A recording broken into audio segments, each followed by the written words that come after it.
બનાવી આપવામાં આવેલ હતું।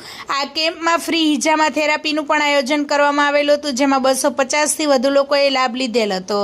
લેડીઝ હિજામા સ્પેશિયાલિસ્ટ હાજીયાણી ઇરફાનાબેન ખલીફા કે જે 10 વર્ષના અનુભવ ધરાવે છે, જેમણે લેડીઝનું હિજામા કમ્પિંગ કરેલ, તેઓએ જણાવેલ કે સ્ત્રીને gynaecology problem, pregnancy problem, PCOD problem, PCOS problem, વજન વધે ઘટે તેના માટે આ કપિંગ થેરાપી શ્રેષ્ઠ ઇલાજ છે। જેન્ટ્સનું હિજામા ધોરાજીના સ્પેશિયાલિસ્ટ ડૉક્ટર હાજી ઇમરાનભાઈ ખલીફા, હાજી ઉવેશભાઈ ખલીફા અને અદનાન ખલીફા દ્વારા કરવામાં આવેલ હતું। શીતલા ચોક આરોગ્ય ખાતાના ડૉક્ટર રોહન મકવાણા અને તેમની ટીમનું યુએનયુ ટ્રસ્ટના પ્રમુખ એજાદભાઈ લોધિયા અને ટ્રસ્ટના સભ્યો દ્વારા ગિફ્ટ આપી સન્માન કરવામાં આવેલું હતું।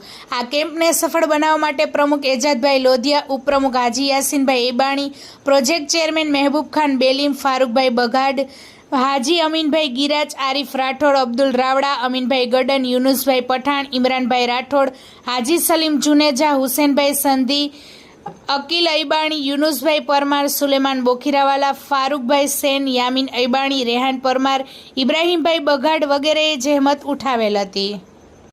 રિપોર્ટર સિદ્ધાર્થ બુદ્ધદેવ, પોરબંદર। વધુ સમાચાર જોવા માટે અમારી યુટ્યુબ ચેનલને સબસ્ક્રાઇબ કરો અને અમારા ફેસબુક પેજ અને ઇન્સ્ટાગ્રામ પેજને ફોલો કરો।